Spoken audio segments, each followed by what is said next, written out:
We build AI tutors for a living, so let us be honest about something. The conversation about AI in schools has become rather triumphalist, but the things that matter most over a child's life are the things no AI can give. A hug after a bad day, a friend, a teacher who knows your name. So we draw a clear line. On one side sits everything an AI tutor genuinely cannot replace: the housemaster who walks the dining hall, the friendships that become an alumni network, the deputy head who sits with a grieving child and says very little. On the other side sits a smaller, honest promise: patient academic practice, a calm explanation at 9 on a Thursday. That is the part we are built for, and only that part. Knowing your limits is its own kind of method. When a child types something that sounds like real distress, a good AI tutor does not try to be the counselor.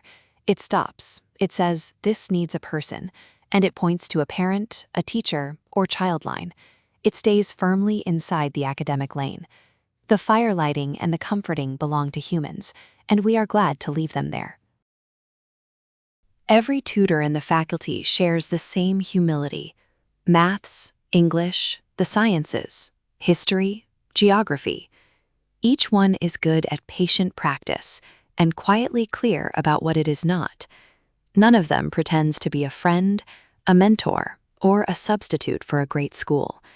They are a better pail for the water. The fire is still yours. Even the daily energy check defers to humans. Green means a good day, push on.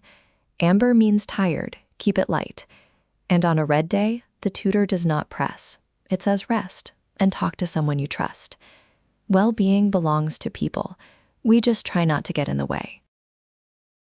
We are now inviting the first 100 founding member families. It does not replace a great teacher, a caring school, or a parent's love, and it never will.